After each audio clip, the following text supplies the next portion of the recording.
I'd like to call this meeting to order, and I would like to ask Mr. Coward if he'd lead us in our pledge and our prayer. Mr. Coward, I have a special request before you begin. Yes, ma'am. I'd like for you to please remember Ashley and her family, and Cameron and his family. They're out for family emergencies and things that happened in there. Sure will. Thank you very much. Bow with me, please. Heavenly Father, as we come to you this morning, we're so thankful that we're able to sit here and make decisions that affect our students and our staff.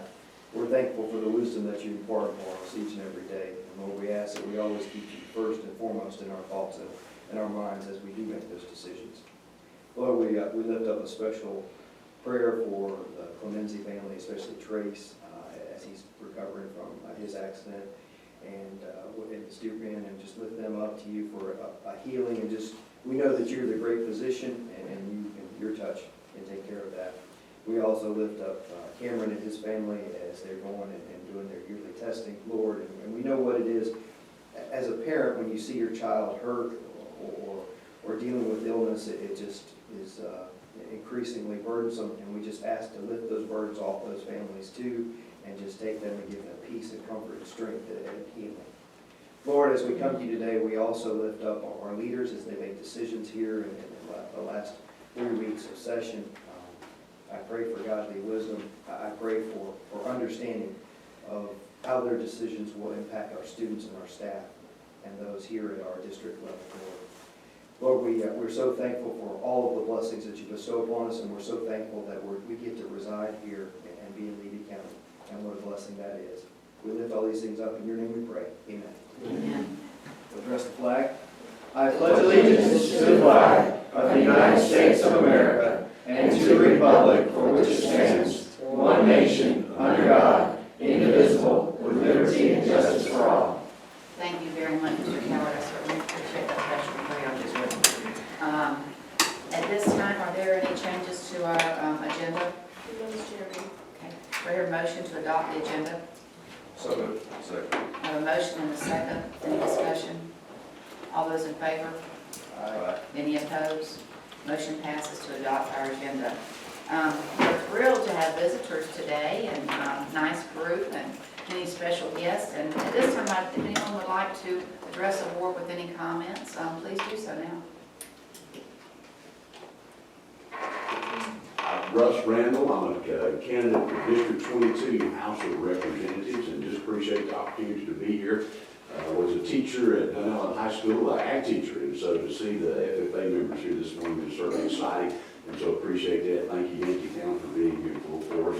We'd love to have the opportunity to represent this area, and education is certainly really dear to my heart, and so I appreciate the efforts and all the things that you do to make it possible, and the great job that you do here in Levy County. Thank you. Thank you, Mr. Randall. Thank you for addressing the board today. At this time, are there any other comments? At this time, I will ask Ms. Hurst to introduce her group, special group today. Thank you so much. It's my honor to present to you Ms. Heather Hamlin. She's our ag advisor, the ag teacher, and she has brought her team, and I'll let her introduce them. They have a quick PowerPoint for you, just kind of give you an update of our ag program. Come on, you got it. So these four are just a few of our members. So 3 of them are 8th graders and one's a 6th grader. They will go ahead and introduce themselves when they start the PowerPoint.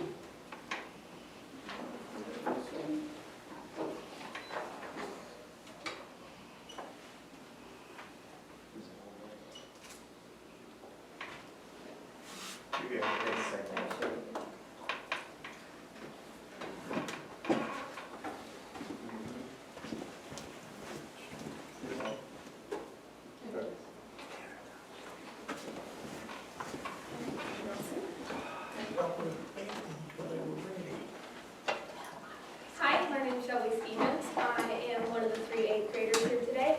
I am my chapter's secretary, and I've been secretary for 2 years now. My first year, I was a student advisor, and I will forever be a student advisor in my heart. And this is our short PowerPoint.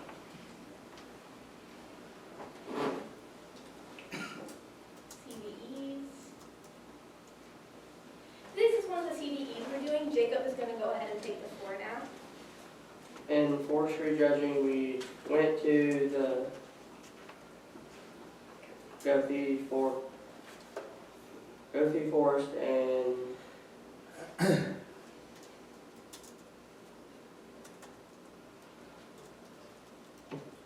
and we learned how to, and we learned different.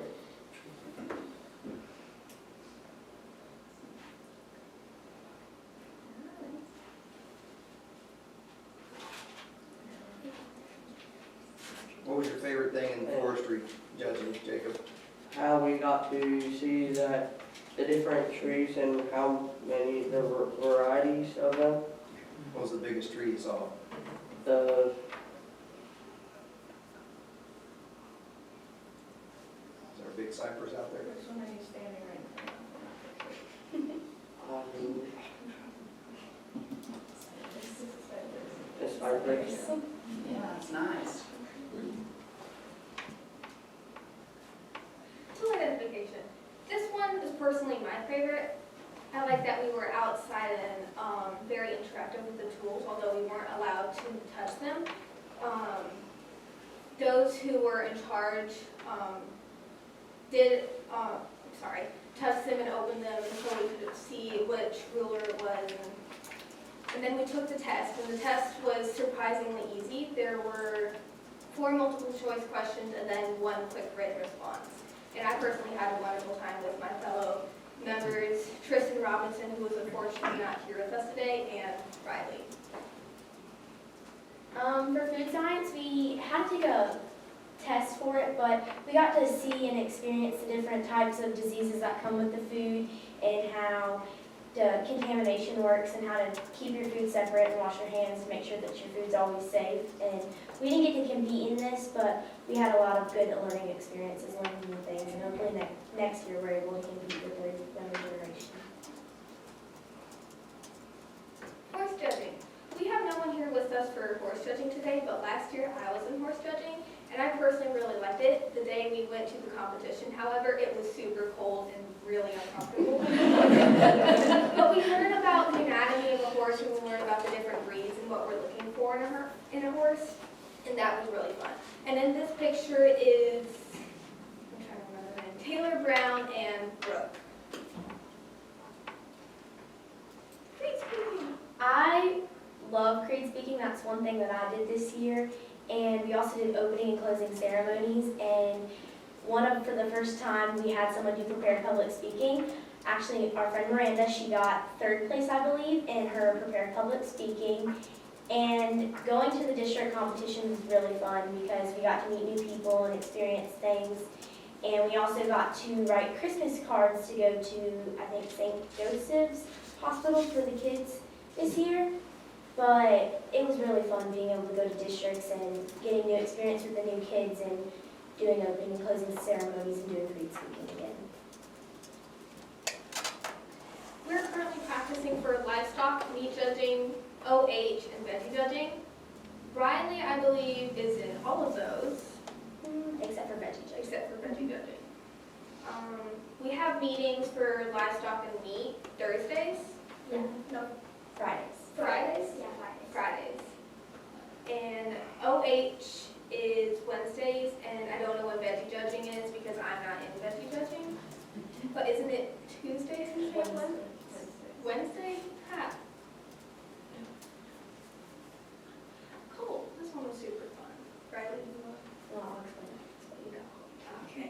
Cole is a leadership program, and many FFA chapters from all the districts came out and met, and we learned a lot of important things. It was very interactive work, and I believe all of our officers went to that. In Ag Expo in Sunbelt, Georgia, it was a lot of fun because last year we only got to take a few kids, and this year we got to bring the younger kids to go, and they got to explore and see all the different equipment, and they also learned how to bale hay, and they got to see horses and some shows that went on out there, and it was very interesting to let the kids come out and see. Okay, so for rabbit showing, we built the pens, and we're also learning just like how to show rabbits and properly take care of them. We're also like learning about what to do with mites and sunspots, and just how to prepare for showing. I'm doing a heifer project this year, and so far we've done one jackpot show at the Swanee River Fair. I wasn't able to participate in the Swanee River Fair this year for the actual fair because I was sick and didn't get to sign up. But we brought my heifer to the school and got her prepared, and the kids got to learn how to walk her and put her in the chute and showmanship for any type of cattle in general, and got to understand how to groom them and brush them and how to blow dry them and wash them, and it was a good experience for the kids and to let them see that. This is our pig project. Our pig's name is Wilbur, and he is a Duroc. He's more of a dog than anything, and you lay down with him, he'll lay in your lap. Jacob and I have shown him in 2 jackpots, and him and I will be showing in Swanee River. I believe I'll be doing showmanship, and he'll be doing the actual, like, how the pig walks and the anatomy.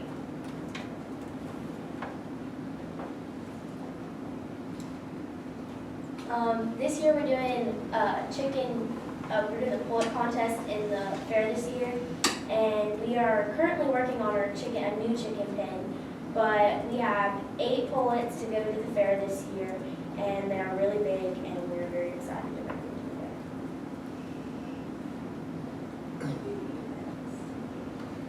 So, toward the middle of the school year, we did a pumpkin painting where a few of us went to Rural King, and we just helped little kids paint and decorate pumpkins. And we did that for a couple of hours. Yeah, it was fun. And then sometime in October, we had our fall festival, and we had a little petting zoo. That was super fun with all the little kids. And then this week is FFA week. We kicked off yesterday by wearing official dress, and everyone wore either blue or gold or both. And we had a breakfast with all of our members. I forgot about the breakfast. And today is dress up as your favorite animal. And I'm super excited to go back to school and change into my cat onesie. Well, and tomorrow is... And tomorrow is just a Western. Yes, and we're going to have a petting zoo for the little kids during the school day. And on Thursday, we'll have you dress up as a camel. And after school, we're going to have a field day. And that's our presentation.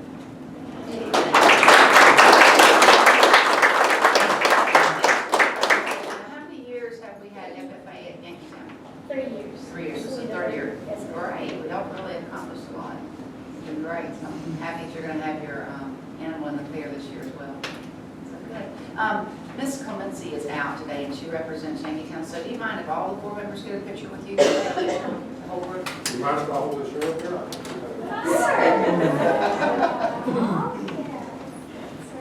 Will you reintroduce yourselves real quick?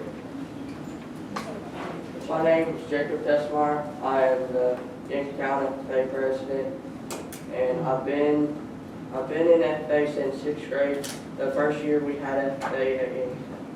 Man, you're a man of works and not words, right? That's right. Yes.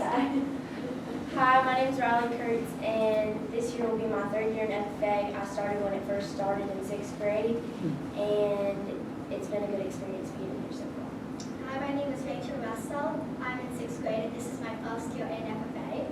And it's really fun. My name is Shelby Stevens. This is also my 3rd year in FFA. I started with Riley and Jacob.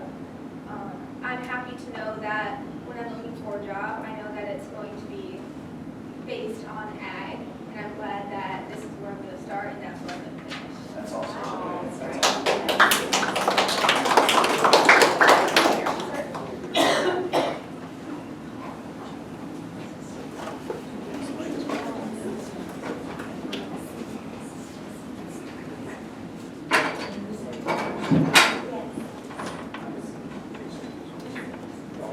Slide this way. Better.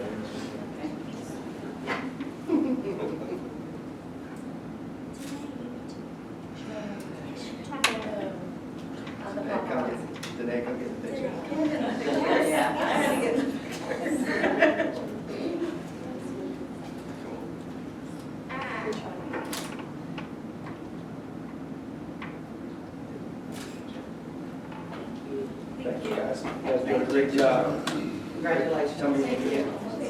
Congratulations, sweetie. You're doing good. Thank you. Good job. Thank you, Always good to guys. see you. Good job. Thank you. So proud of you. You're doing an excellent job. Excellent job. Patrick Connolly and Hayden Rose. Thank you, Ms. Hamlin. Appreciate you being here.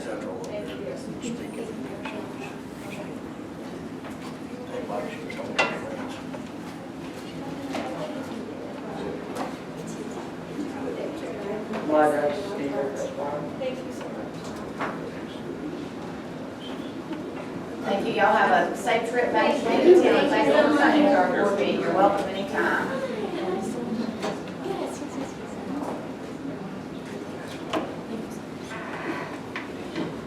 We'll move to item F, Ms. Hires.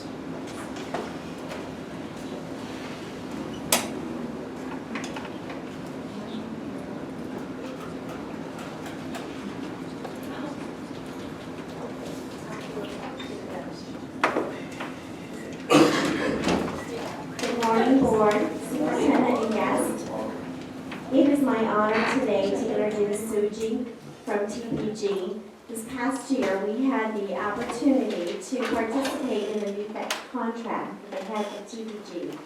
And that is like recruiting international teachers to come in to our classrooms and work with us and be part of our team.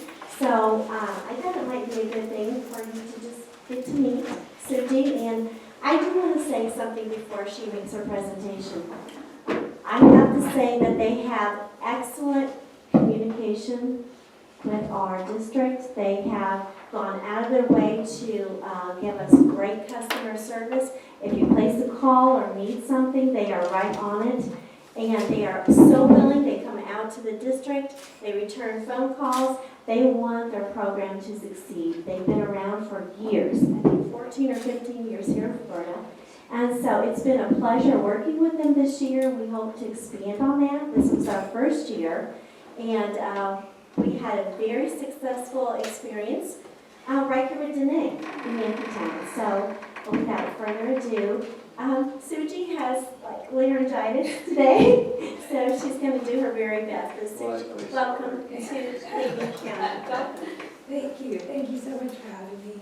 I'm going to do my best to project. If you can't hear me at any point, please let me know. And I'm going to try and use this and see if that helps. Anyway, thank you, Board, Superintendent, and guests. It was lovely to be here with all of you today. I do want to tell you a little bit about our program, a little bit about our teachers and our background. I am going to shorten it just a little bit, given the voice situation. So a lot of the reason that we came into existence was because of the teacher shortage that we're facing across the country.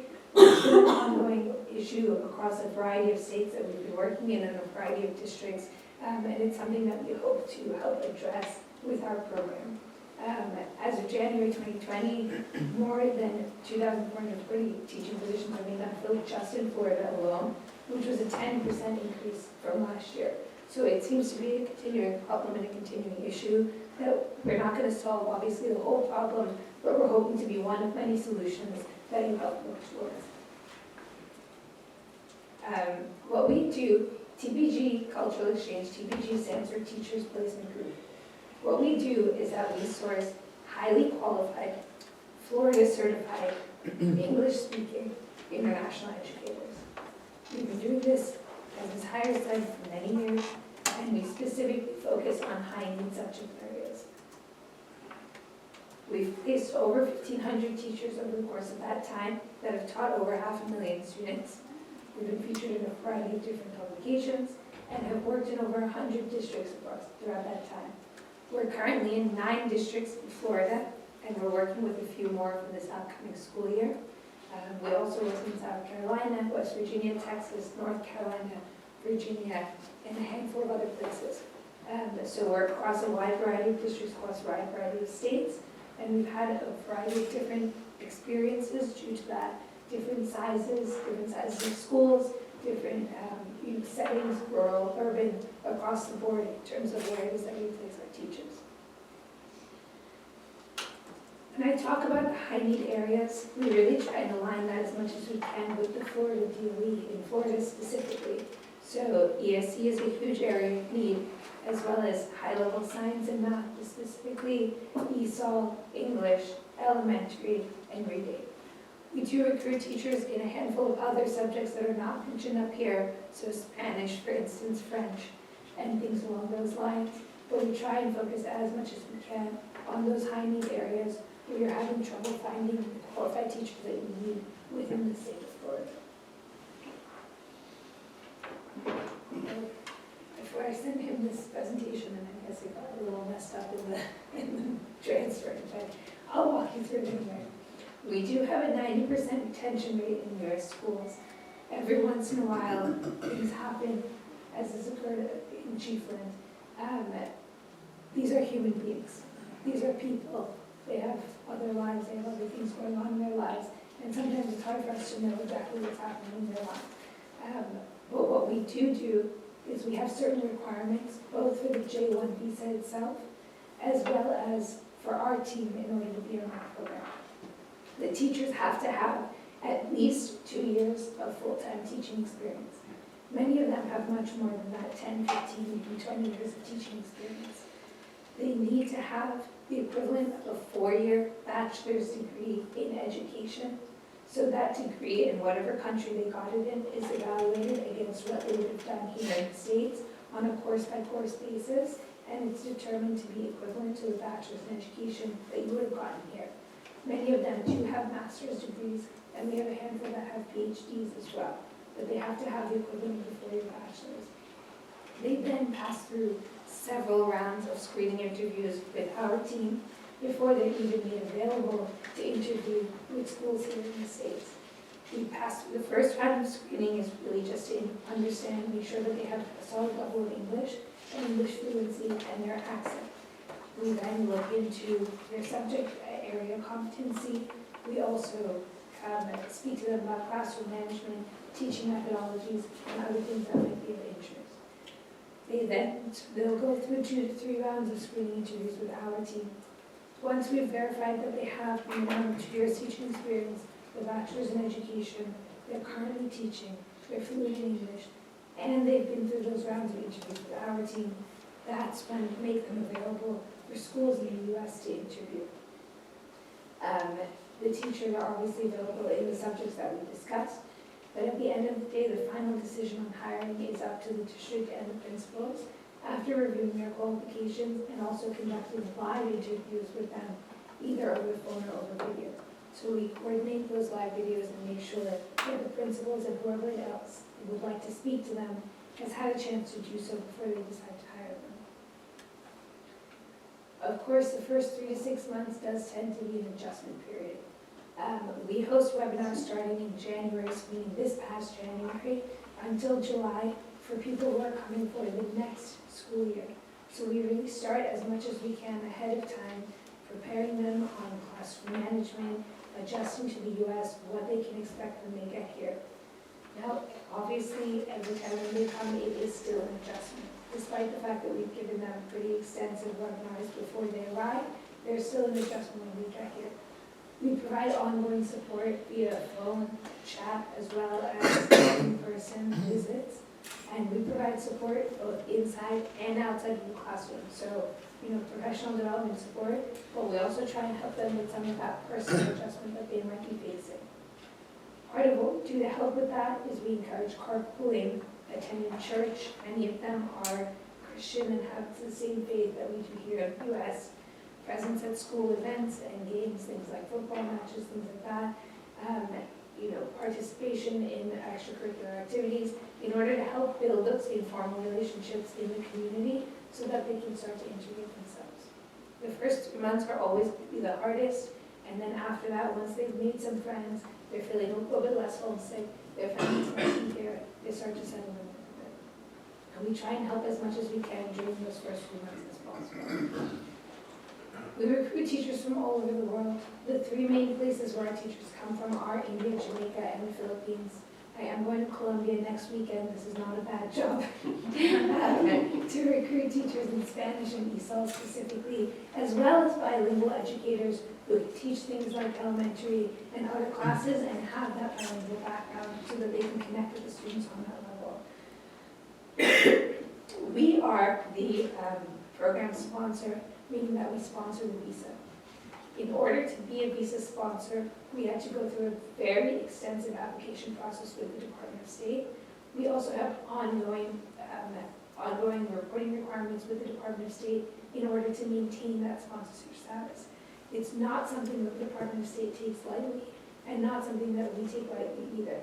We have to do very extensive reporting and also ensure that our participants are in line with the U.S. government requirements in order to be here. We handle the J-1 visa process. That includes securing background checks in their home country before they even arrive here, and then coordinating on fingerprinting and such once they get here. No one gets a visa to come to the United States unless the U.S. Embassy in their home country approves that visa. So in addition to background checks, police verification, fingerprinting that we're doing, the U.S. Embassy is also tapping into very extensive background checking ability that they have in order to vet the person before they come here. About 3 to 5% of visas are denied every year, meaning that we'll say, we think this person might be a good candidate, and the U.S. Embassy will say, actually, we don't think that we want this person to come to our country. If they say that, we say, thank you so much for letting us know. They have access to databases that are far beyond what we have access to. We say, thank you for letting us know. We will not move forward with this person. So just so that you get an understanding of who it is that ends up coming here. We then help with the transportation and transitional details when they arrive. We do require a separate third party that's, or it's part of an organization called NACES to review their credential evaluations and determine, that equivalency to the U.S. bachelor's degree. And we help along with the full APE certification process so that when they get here, they do receive that certification. And Mr. Satyaraj in Yankeetown is certified now with the Florida DOE under the exchange teacher certification. We then, once we've vetted all the teachers, we place their resumes and videos on a portal. The principals can log in and watch that, schedule their interviews, and decide who it is that they would like to move forward with. One other thing to note, actually, that I don't have on the slide, but is worth noting. The Department of State views this as a cultural exchange program. So the same way that you would study abroad as a student, this is, working abroad as a teacher. The way the Department of State looks at it is what they call public diplomacy. So meaning we are building support for America in our allies around the world. Someone will come here, they'll come to Yankeetown, or they'll come to Levy, to a different area. They'll get to know the fabric of the American people much beyond going to New York City and seeing the Empire State Building. That is not the real America. That is a tourist version of America for 5 days, and then you go back to your home country and you say, wow, the Empire State Building is really tall. That doesn't really tell you much about America. If you come here every single day, you drive to and from school, you meet the principal, you meet the students, you meet their parents, and you start to interact with them. You understand what does it mean to be American? How do we support each other? How do we live our lives? What is the love and care that we give for each other? What is our faith? What is it that makes up the fabric of the American people? And you do that over the course of 3 to 5 years. You then go back to your home country and say, wow, I had an incredible time in America. I recommend that you go and check it out. I recommend that we support America. If we see an American person coming to our country, we're going to give them that extra level of hospitality. It's the same way if you go to another country like France and have a good experience, maybe you feel a little bit warmer towards your French bakery when you see it because you think, wow, I had an incredible experience there. It's similar when people come here from other parts of the world that are already America's allies. You build the diplomacy and you build that support for America from the ground up. Similarly, for us, our students may never have left their town. They may have gone to Orlando but never gone to Georgia, whatever it is, never left the country. They've met people who have very similar backgrounds to them. when they start to interact with someone from a different culture, their worldview opens up. Now they're going into a much more globalized workforce. They have that experience of working with someone from a different background, of interacting with someone from a different culture, understanding how to see similarities rather than differences. And when they go into the workforce and they have that soft skill that's hard to teach, they can then interact with people with different backgrounds, even if that just means the person grew up in California, or if it means the person grew up in the UK. They just understand how to interact with people from a different culture, from a different background than them, in a way that they might not have been able to otherwise. And something that they learn just from interacting with someone from a different background from a young age. And it's very interesting. We've been doing this, as I said, for 15 years. And you do see this in cultures, in communities, and you see students who grow up, who graduate and do different things, maybe because they were influenced by a teacher who they had from a different culture when they were younger. This is what our teacher portal looks like, just to go back to where we were before. So you can go in, search for the teachers who you're interested in, filter by subject, by country, grade level, etc. View a video, view their resume, and then set up a time to interview. The way that it works from a financial perspective is that for a local teacher, the district pays the salary, health insurance, the retirement system, and FICA. For a cultural exchange teacher through TPG, the district pays the salary and the fee to TPG. We take care of the health insurance, and then we also handle all the sponsor expenses and all of that. So essentially that health insurance, FRS, and FICA are replaced with the TPG fee. What are those basically total costs for that? It comes out to be basically the same, I think, in Levy. I'm not 100% sure of your numbers. Yes, it's about equivalent to what our health insurance would be, but we are saving on the employer taxes And the FRS. and the FRS. I'm sorry, putting those together. Thank you. To give you a sense of experience, one of the directors of employment that we've been working with for the last 10, 15 years said, because of the rigorous selection process and relevant professional development provided by TPG, the international teachers are able to transition without hesitation. And then they took these beautiful notes. Thank you for joining the team. I see your passion for teaching and learning. I'm so excited to be part of your transition to the U.S. education system. We are lucky to have you, and I'm here for anything that you need. People are also extremely supportive. Your positive spirits and your love for your positive spirit and your love for our students are a blessing to our school. Thank you for loving our students every day. And here's a picture of some of the teachers. Do you have any questions? How many do we currently have in Levy County? Just one, right? Just one. Are there any issues, so comparing us to West Virginia or South Carolina, like, any issues you see or that are extra hurdles that you have to go through for us? The Florida DOE is a little bit slower than the other departments of education in other states, to be honest. The South Carolina Department of Education typically gets the certifications through by the end of October at the latest. And in West Virginia, there's not that many exchange teachers in West Virginia, so they did it within 2 weeks. In Florida, it's taken a little bit longer, but honestly, in Texas, it's taken a little longer also, so it depends on the state. But I would just say, I think the Florida DOE is very backed up, and I think that's something that everyone's dealing with. And they're having trouble with just keeping up with the number of teachers and getting certified. So I think the teacher in Yankeetown, the certification comes through by the end of December. Any things on our end compared to other school districts that we can do better or streamline? Anything? No, Ms. Hires has been amazing to work with, honestly, and the principals have been extremely supportive. Ms. Chris has been incredible, as well as the principals and Chief Moore have also been incredible to work with. I think that it's just a matter of making sure that we're recruiting the right people, but also at the end of the day, sometimes people are human beings and things are going to happen. Sure. Right, certainly. And I can tell you, if you have not had the experience of meeting Mr. Vaughn, you need to. Nicest guy, there's no guy. Appreciate that. That being said, some of the barriers, if you ever had a kid who went off to school and all, it was just 2 hours down the road, how they feel homesickness, okay? Imagine we have those folks to go out. And one of the things that we've learned is that, because there are certain things that want to drive places, and we kind of do with it, we have to work with that. And so that we do have to have a support system here to help them out until they can get out and start doing some things. That's one of the things that we've learned is that we want to continue with this to make sure that we, the school builds a support system so that folks can be successful.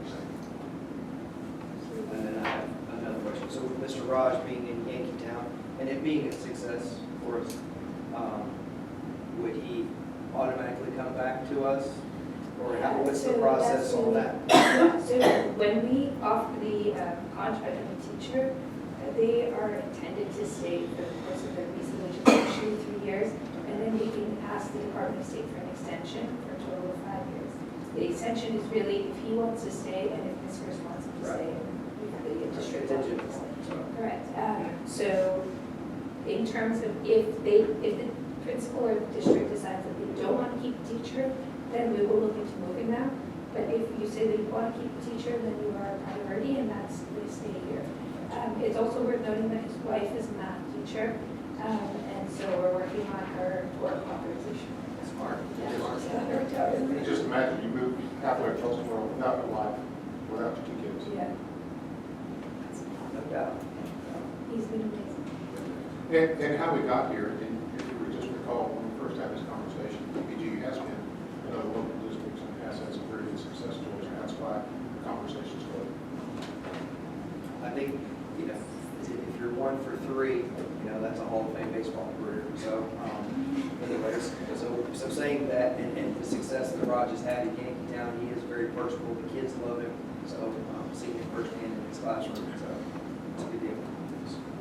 Thank you very much. Excellent presentation. Thank you so much. That was sweet.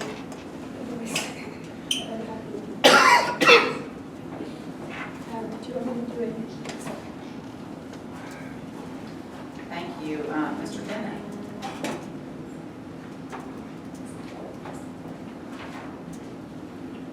Good morning, Good morning. I'm here today to have a little bit of a follow-up from the presentation that I made to the board in January. That was basically an update on the status of our district network, as well as a request for part of a 2-part contract, basically, for internet services. So what I thought I would do for the benefit of those who maybe was not here last time is just kind of hit several of the slides that are highlights, and then we can get to what specific task is for today. So in our previous presentation, we started by discussing the current state of our network, and these are some statistics that kind of outline where we're at right now on a typical day in terms of the number of devices that connect to our district network. So when you look at those and add them all up, you get a number around 12,000. So just for perspective, outside of the local urban centers like Gainesville, Ocala, Lake City, we operate what is probably, actually almost certainly, the largest network of any type within the entire region. So it's quite an extensive infrastructure that's due in large part to the fact that we are spread out. We have a lot of small schools, and so supporting the network for all those is a substantial task. So we have a large number of devices on the network, and we last reported to the board about this about 5 years ago. That number has grown a great deal, as you can see. And the other area where we've been growing is, and this is really reflective of a sea change in how technology itself is being used nationwide, worldwide. That infrastructure of devices that are connected to the network is also supporting more and more everyday software applications that are network-based software applications. So, for example, we've been familiar with Skyward for a long time. We're around a decade into Skyward now as our student information system. But we have newer things that are coming on board and have been for at an increasing pace. Things like Raptor, the iReady system. Many of our textbooks are now online. Edgenuity is a complete curriculum for grades 6 through 12 for core subjects. So we're seeing more devices, we're seeing more applications. And just to give you a perspective on how the pace of growth is happening, these things that you see here are all either devices that we've added to the network or applications that we've integrated on our network since the start of school, and frankly, most of these have been within the last couple of months. So you can see that it's quite expensive, and if anything, what we're seeing in our department is that this pace is continuing to increase as we move to a network world. So that brings us to why do we need to upgrade? Currently, we have what is considered to be a 1 gigabyte connection to the outside world through our network. And if you think of that, Mr. Locke in our last presentation gave the analogy of a water pipe. Think of it like a 1-inch water pipe. So what this graph illustrates is on a typical January day in mid-January of 2020, between 9 a.m. and 10 a.m., this line represents the total volume of that 1 gigabyte connection that we were using as a district. So you can see we're never really exceeding on a typical time frame, or at typical times, we're never really exceeding that 1 gig, but we're getting close at most times. So we are seeing a need, given the increased number of devices, increased number of software applications that we're using on the network, we are seeing a need to increase our network bandwidth. So fortunately, there is a program out there that we have used as a district for many years called the E-rate program, which is a federal program that provides substantial subsidies to purchases of internet services and internet infrastructure for schools and libraries. It's a subdivision of the FCC, which I'm sure you've heard of.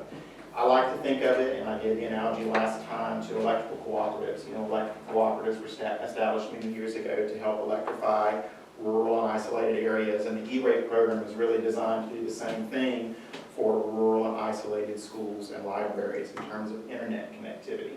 So the nice thing about it is that we pay, and then we get 85 to 90% of the money that we pay reimbursed.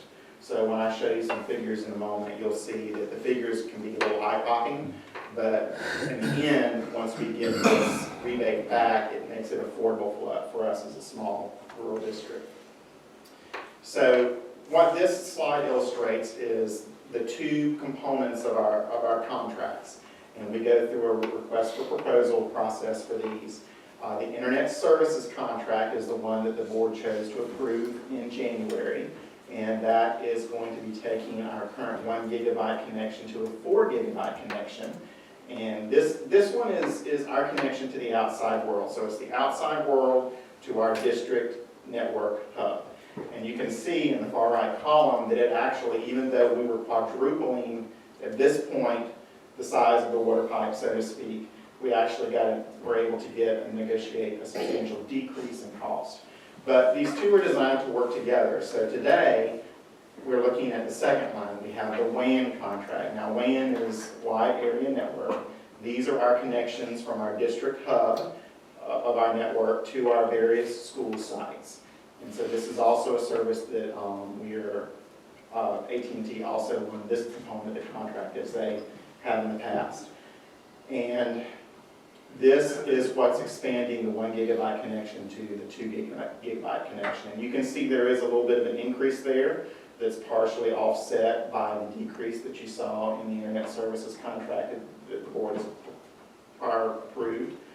But really, when you look at it from the point of view of the rebate, in the end, the total cost for this, if the board chooses to approve this component of the contract as well, is going to be a net increase of about $305 a year to double our internet bandwidth, which is, in my opinion, a very good deal. So what are we specifically asking for today? We're asking for approval of that WAN, Wide Area Network Services contract with AT&T. And again, this is our connection from our district hub to our district schools. It's going to be able to double the bandwidth with minimal changes in cost to the board, and it supports the Internet Services contract that the board has previously approved. So that is what we would request the budget. Did we get 3 people to bid on this, Mr. Bennett? We did. Well, actually, we went out to bid, and there were 2 companies that bid. So it ended up being a competitive bid. The second company was a company from the area that they did not have the infrastructure and could not compete with the costs that AT&T was able to provide us. So there's a question, the rural internet connection is going to make a topic, and it is. We don't really have a choice, I guess, is what I'm trying to say. I struggle with that myself. I myself I live in a rural area, and I don't have great options for my home internet as well. Many us probably are in the same situation. And I wish this was a program that could support those kinds of things, but unfortunately, the way it's written, it's limited to schools and libraries. So, This contract is 2 year? Or 1 year? I believe it's two-year with the possibility of an extension if you need it.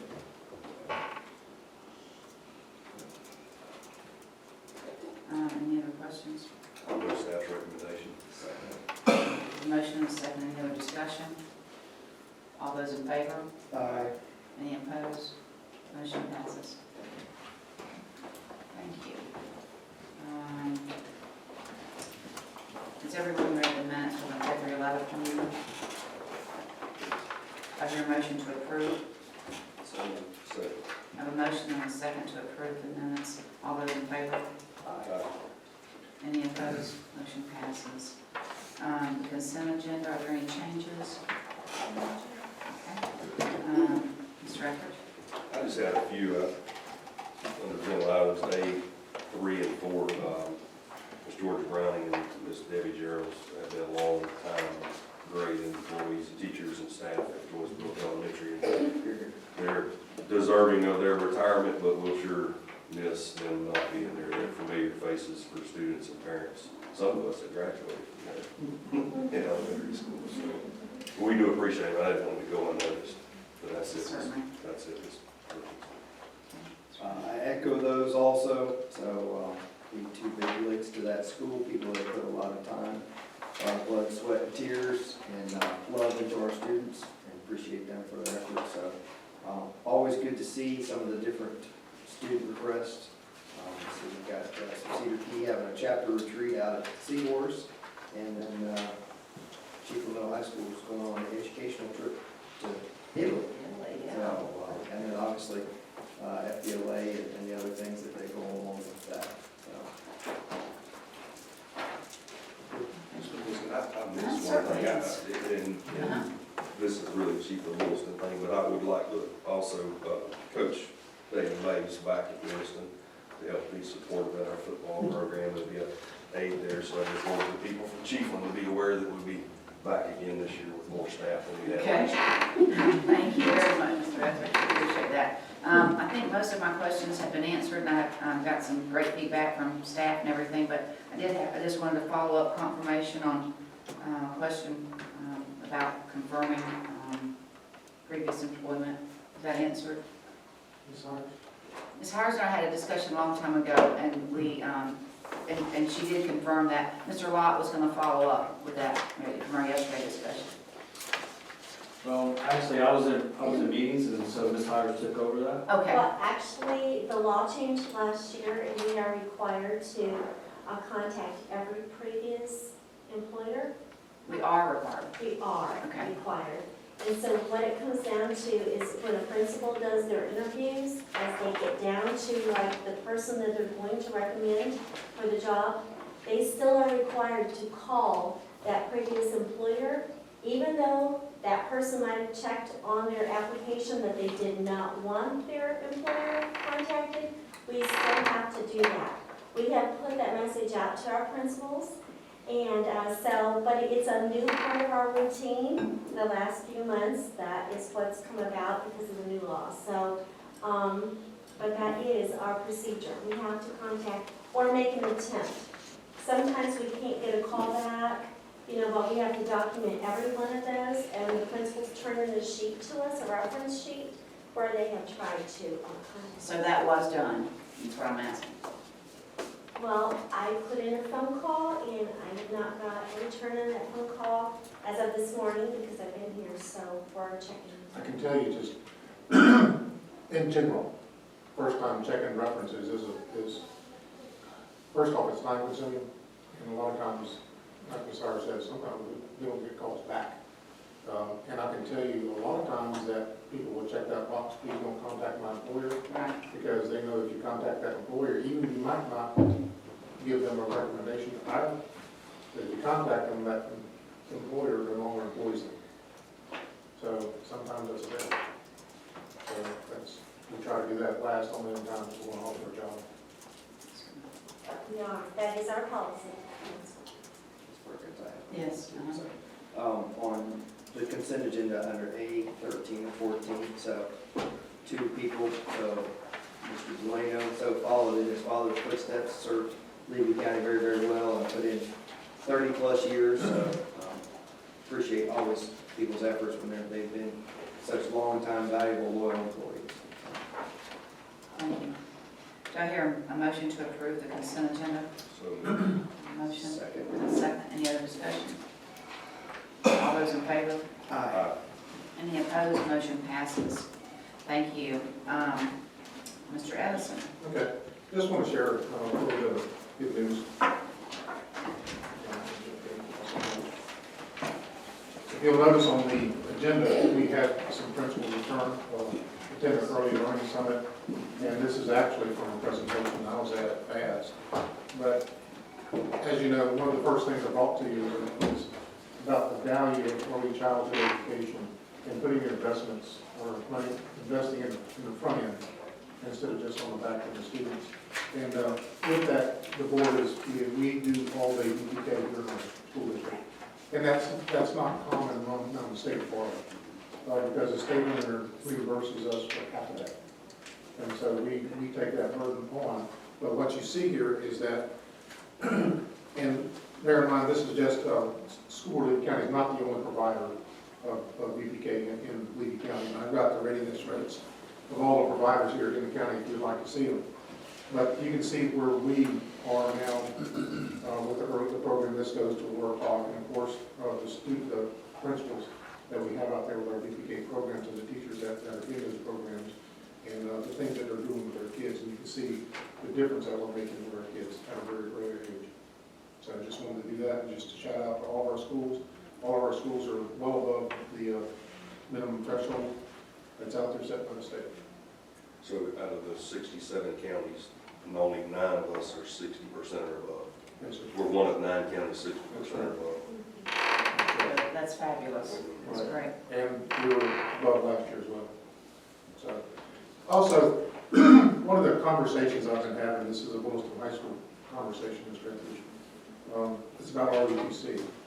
And so I talked to Kathy Hepta this week up in the Department of Education, and one of the, in talking with Williston ROTC and recruiting kids there, one of the barriers is that the ROTC program, and it's not a Levy County thing, it's just the ROTC program, kids choose not to go there because it does not lend itself to, shall I say, an articulated coursework or weighted GPAs. So I've called the Department of Education for them to look in and consider, because I think it'd be a great thing, you know, if there's our ROTC program was such that it would lend itself to those opportunities for our kids. And whether that's a career pathway that comes through there, or an articulated credit, or whether it's ends up in some weighted coursework in there. But I've asked the DOE to review their curriculum and review those courses and to see what can be done, because I can't imagine I'm the only one that thinks this way. But the more people and the more kids that you can get, I think ROTC is a great leadership organization, and more kids we can put in that kind of career opportunity, I think would be a good thing for not only for them but for our country. It couldn't follow an industry certification, That's the question. That's the question. because that's new, that's a buzzword today, Yes. but I mean, there's surely military careers, so I don't understand why RTC couldn't be a stepping stone into a certification. That's the question. We'll see where it goes, and I'll keep you updated on that. Thank you. Okay. That's it. Thank you. I'll start with Mr. Keller. Obviously, it is Public School Week, and it also is FFA Week, and I can't think of two things that don't go hand in hand better than that. As you saw earlier with our Youngtown kids, that program is still in its infancy, but bright, shining stars right there, and leaders in their school. So appreciative of that, appreciative of what both Bronson Middle High School, Bronson Elementary have meant to me, and what Cedar Key means to my daughter, and also what FFA means to me, and kind of the path that I've taken here. And I'm very appreciative of people that were not only my FFA advisor, but other advisors, people I've had the pleasure to serve with on this board impact that they make in our kids' lives. And just, you know, we don't, there's no test for that, there's no school grade for that. Those things are darn sure important. And those are the FFAs, you know, our FBLAs, our sports teams, and those things, our student governments, they create our leaders. And those are people that are going to be our community leaders in our county when it's their turn to rise to the ranks, and very appreciative of all the efforts that go along with that. I will speak for my cohort, 2 cohorts who are not here. So just, I know that Ms. Lindsay will be appreciative of Ms. Danae and Ms. Hamlin and their efforts, what's going on, and you see all the different things. I mean, I think to do all those CDE, to do all those animal projects, I think they went as far away as maybe Green Cove Springs to show rabbits. So I was going to tease them and ask them if that's what we were having for the FFA banquet, if we were having rabbit or chicken. So, but, you know, the last couple weeks as a group here, last Friday night was the Bronson Middle High School Food Fest, and we purchased a cake and supported that program that helps give scholarships and puts money back into our kids, which is what we want to do. And 2 weeks ago, we, not to steal Ms. Broken's thunder, but we supported the Chief of Middle High School chili cook-off and cake auction. And you know, those programs wouldn't be as successful as they are without the community support and not only dollars, but time. I know we got OH demos coming up here in about a week. We'll have a bunch of kids that will come through here and compete in that. And I know, I think Mr. Asbill made sure and recognized your efforts with livestock judging. So within our last meeting, so we had a lot of teams that represented Meade County really, really well. Our Cedar Key Sharks softball and baseball teams got wins yesterday, so it's always a good time. So I know those are kind of a young group, and they're coming through. And Breezy, I just want to again thank you for stepping up and helping with the track situation in Cedar Key and the efforts that go along with that. And I know that's not an easy task, and I know that we're continuing to raise funds with that to try and get to the, I think it's about $20,000 that they were trying to raise to finish all the projects there to make it not only safe, but just, you know, it's a bright shining. The track and field program in Cedar Key has been a bright shining star for them, so just want to continue that to help them have a world-class place to compete. So, I guess to talk a little bit of legislative stuff here. So, Mr. Russ, we appreciate you being here. Appreciate you being out and about and coming to our board meeting and seeing what we're about and how we handle our business and seeing what our kids are capable of. And, you know, we got about 17 days that we're all kind of got our fingers crossed, our toes crossed, holding our breath, whatever you want to say, you know, rubbing rabbit's foots, saying prayers for our Chico Middle High School project. And also, you know, that project, I feel like we're in a good spot with that. So, but I know there's a little bit of unknown and uncertainty right now with what's coming down with the appropriations. And I know this board wants to do everything we can to reward and our teachers and our other staff personnel. And I have to say that I went into this legislative season very optimistic, and unfortunately I am getting extremely, I feel like I've got an ulcer right now in my stomach. So, and I don't say that lightly. I'm just very uncertain with what's coming down the pike. And we are about public education, and I am on my soapbox here and saying this. Senator Bradley has been good to us. Representative Stone has been good to us in helping with that Williston Municipal Project and now the Chief one. But there's a lot of people out there that if they could kill public education, I feel like they would do it. And it's death by 1,000 cuts. It's unfunded mandates. It's reports that are readily admitted that do not get looked at. It's taking away our local control. And the 5 people, the 6 of us together here, were elected by our local constituents to make decisions that affect our students. And there's no 6 people better than to make those decisions. I feel like we have the pulse of our communities, the pulse of our county, and know what's best for our county. And if it's good enough for the president to try and reduce limitations on business, maybe it might be good enough to do that on education and let us loose and let us do our job. And with that, I say I'm so thankful for my public education. I'm so thankful for the teachers, some that are in here that help mold me, some that I am just, I think back to my kindergarten teacher, Miss Bastock, at the old Bronson Middle High School. And it was all one campus, K through 12. I think back to Mr. Powers, who was my 8th grade science teacher, who now is teaching my daughter at Cedar Key. People like B.J. Arrington that taught me and then taught my daughter. People like Cheryl Beecher, who are a principal for us, that molded me today. You know, we had Literacy Week, and I tell kids every time I go in there, I can close my eyes and I can see Cheryl Beecher, Cheryl Spivey at the time, on a brown couch. I can feel that couch. I can hear her reading Where the Red Fern Grows. That's not testing. That's not a school grade. That darn sure is important to me. And that darn sure molded me. And I thank you for indulging me.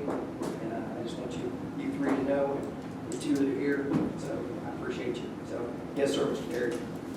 What do you, I mean, you're hearing that the project might not be funded? Is that what you're hearing? No, not our chief. I'm chief of Middle High School. I feel is on track. We're in a good spot there.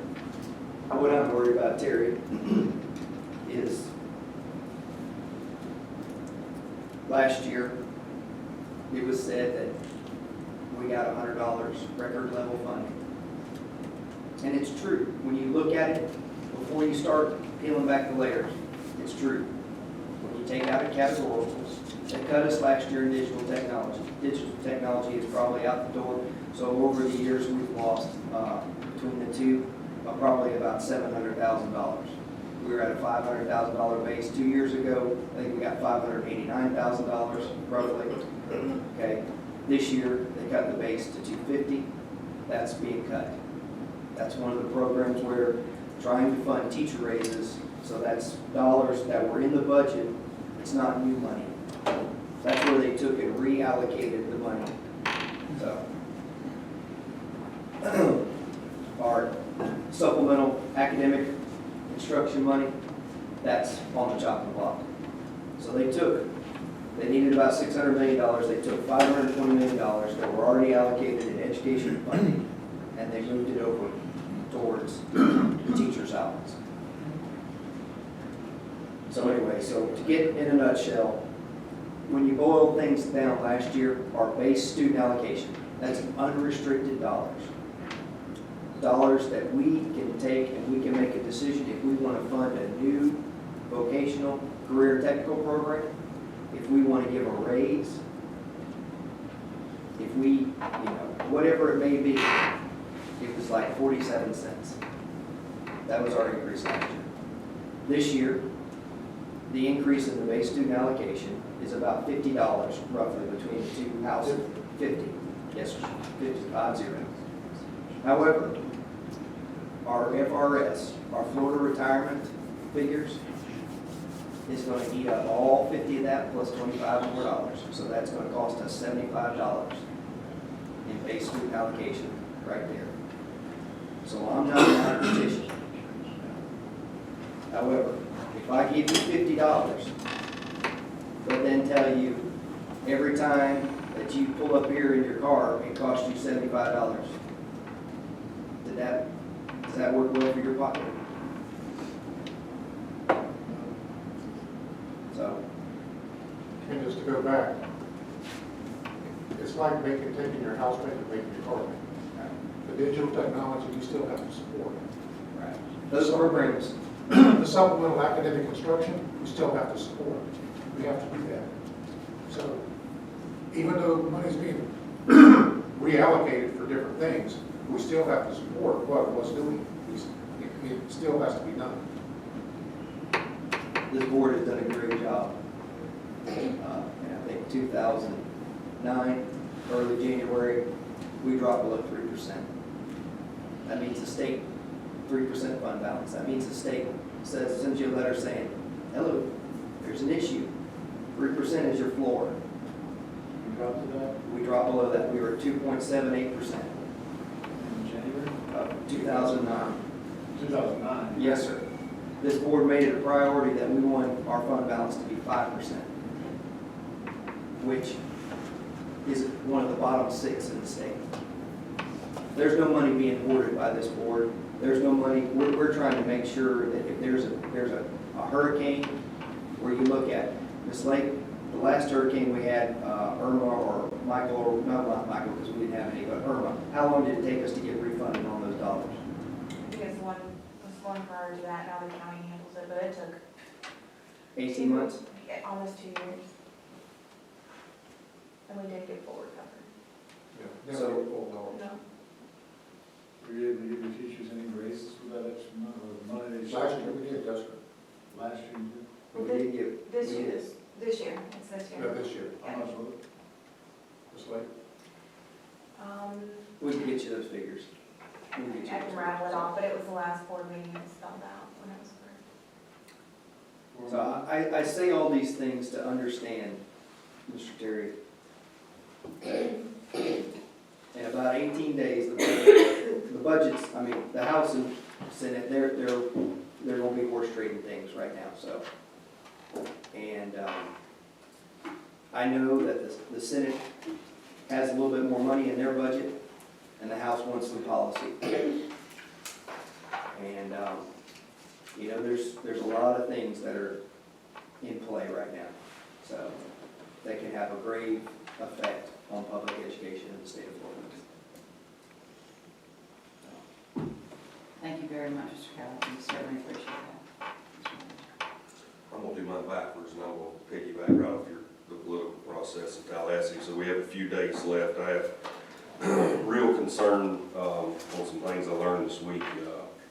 You know, it's been touted and communicated through media that we were gonna set a base teacher salary, and that's been communicated that way. And I think we really need to dive in to make sure that we understand the way that communication is. That may not be a base salary, that's a goal of the legislature. And I think we need to work the next few days before this legislature's over with to make sure we do everything we can if that's what the citizens want for our teachers.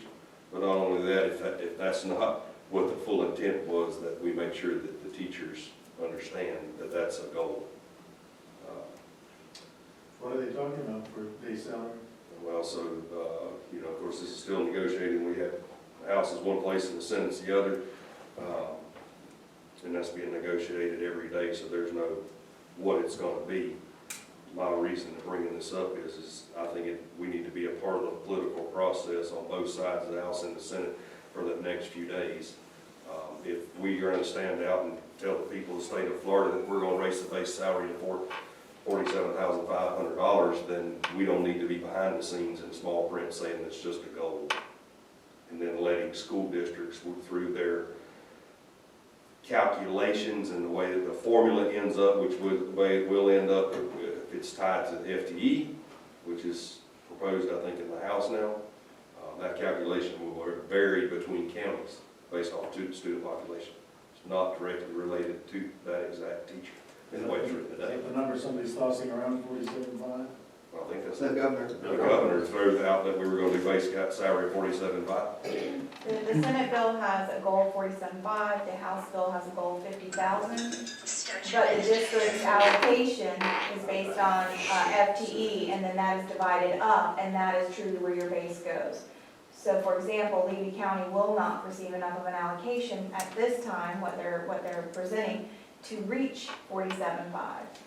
It appears that they're wanting the state average to be 47.5, not necessarily base pay. That's about what it looks like it's shaping up to be. But it was sold as a base salary of 47.5. But the language, it's a goal. The Senate has more money, okay? They don't cover your reading coaches, your guidance coaches, your guidance counselors. House has more. House has more, sorry. That you're talking about house. So Senate covers the language on that side, on the, just the rates. So the House is more driven towards Classroom teachers. charters and vouchers and that deal, so. What's the base salary here right now? 36,250. 71% of our teachers are under 47. 71% of our teachers are under 47.5. And that's probably because of the experience level of our teachers. Correct. We have an extreme number that are 0 to 5 years, very little in that mid-range, and then we have a lot that are 18 plus. Understand that as we talk about this, these are proposed. The legislature's not over yet, so as we talk about them, the reason I bring this up is it's still open for discussion, and communication to our legislators is important if we have heartburn with that. I have heartburn with it, so I'm communicating, and I would hope our teachers, and I hope our staff and community people, there's no doubt we want to pay as much as we can to our teachers, but it's got to be funded at a state mandate level. If they're going to mandate it, it has to be funded. That's what my question was. Will they shift the money down to you so you can pay that much? That's what we're bringing up. They're not. It's not going to, what Ms. Lake's saying is they're tying it to the FTE, which is student population. And it's not tied directly to the classroom teacher or personnel, okay? So every county may have a different ratio of student to teacher population. So it doesn't correlate the same between counties. Now, this is proposed, not necessarily the way it is installed yet. So there's still time to reach out, but you and I both know, and everybody knows, as we get closer to the legislature, as the horse trading goes on, there's less and less public input, so we need to be on the ball.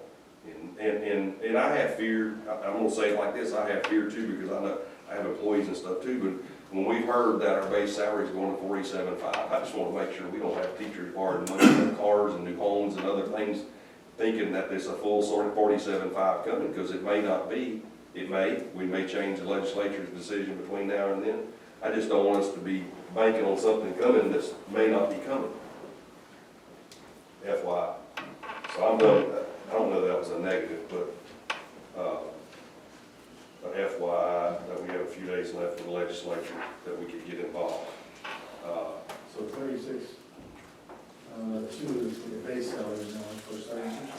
That's our average. 36,250 is what our incoming teachers receive. If they have no experience. Right. That's based on experience, but that's our base salary for a teacher with no experience. It's not a bad salary. First of all, kind of legit. No, we're competitive. Very competitive. That's actually the highest. Right now. Right. Now, once they go implementing this language, which is not based upon staff needs, but based upon student numbers, they can change. On a more local level, Friday night, I don't know Mr. Breezy's another conversation, but Friday night, Williston was able to host Chiefland over in Williston softball game. Mr. Breezy made it, right? Appreciate what you all did there. I think, didn't Williston win that, Mr. Breezy? Did they? Yeah. I'm pretty sure.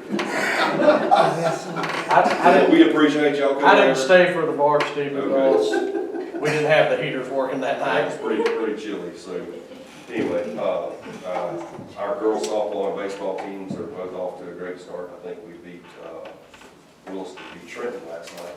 So Chiefland and Trenton all in the same 7 days is a good thing. And then the last part, this National FFA Week, the superintendent and I had an opportunity, which I thought was, I hadn't been interviewed in some time by a student, and I've never been as professional of a student. He was quite a young man, was he not? Absolutely, and the superintendent, I walked into Miss Taylor's classroom, and we're sitting there, and there's like this soft music playing in the background, it's like we're, this, so I'm taking it all in, and it's just like we walked in a place of business. And Miss Taylor said, such and such is gonna come film you, and Victor's gonna come, and he's gonna be doing your interview, and they took us and said, gentlemen, this way, and they carried us down to this fancy TV production room with did you see how your backdrop ended up? They had a green backdrop, next thing I know, when you watch the interview, you got corn growing behind you. But two kids, there was a single advisor, anybody took Mr. Edison and I down, and they coached us up on the interview, about how to be interviewed and the whole process, and they gave us our questions ahead of time so we could be thinking about it. And anyway, it made me start reflecting back on National FFA Week, and I appreciate them doing that every year as a past state officer and part of one of the best programs in the nation, Williston. With pride, I say that, not with boast, but it's always good to reflect back. I start seeing friends from all over the state of Florida posting their pictures. I didn't realize we used that much hairspray in the 90s. And we saw your picture too. Yeah. Posted. I really don't look a whole lot different.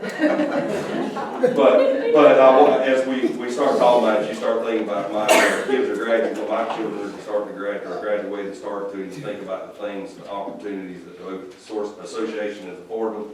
I have a daughter in West Texas that spent 2 years under scholarship because of livestock judging, saved us tens of thousands of dollars. She's on scholarship at senior college level, was in Fort Worth last week and in Mississippi, and I'll say that she was fourth overall at Dixie National last week at the livestock judging contest.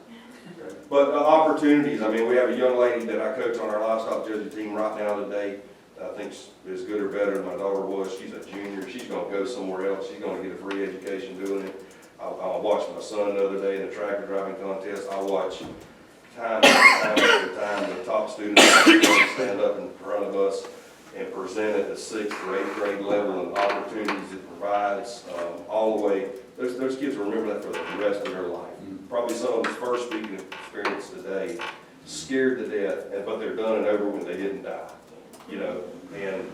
And we always do this, and we did it today again, but I don't give enough thanks to those ag teachers. You started listing off what day's practice was every day this week. That's after school. That advisor standing there with students every single afternoon on her time, doing it, traveling. We didn't go to a livestock judging contest in Kissimmee last week because Mr. Skipper has been out of school too much. I mean, he looked at me and said, I've been out of the classroom too much because we're traveling every single day, competing in contests somewhere. And I don't think we give enough credit. We sit amongst the person today that, and he and I talked not long ago, I had the best ag teacher in history, Robert Philpott, but Mr. Russ Randall, as far as I'm concerned, falls right in that same category, and we had that discussion not long ago. I appreciate what you did for the kids in Marion County, but it's just like Philpott would do. If we were in a contest, Mr. Randall was there, and I knew him back when I was in high school. He loved us just like Philpott loved his kids. And when there's a kid accelerating and doing it, it doesn't matter where they're from the state. I watched him, Philpott, go to him, pat on the back and say, son, you're doing a good job. And anyway, I know you gave a lot of years, and we appreciate you, because there's a lot of grown adults in leadership positions around Marion and Levy County because you pushed them, and appreciate you.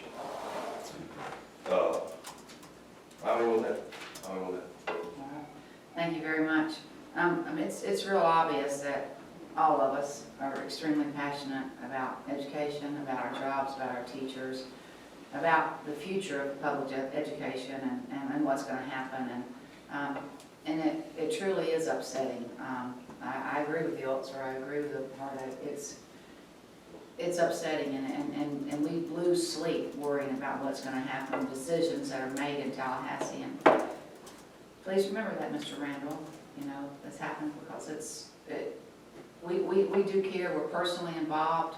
We have been. We've lived here. We want our county to succeed in our students, and we want to go forward.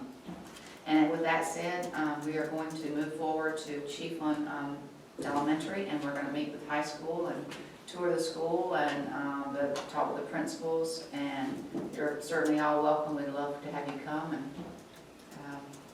learn more about our educational process this year.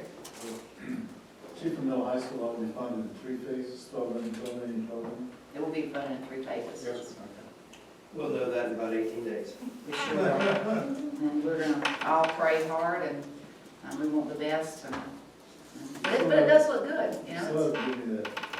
I haven't, because I do have it out, and I'm gonna show you that picture, but as soon as I know that answer for sure that we're gonna get that funding. Oh, But I have it laid out now.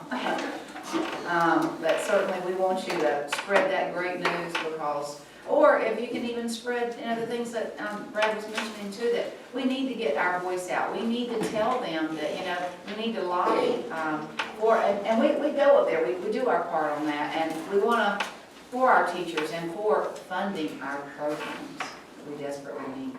I don't think I've heard anything but a photograph of the school. And help us out with, lobbying for those, to fund our programs too. So, if there are any more comments or anything, then I will adjourn this meeting to Chiefland Elementary School.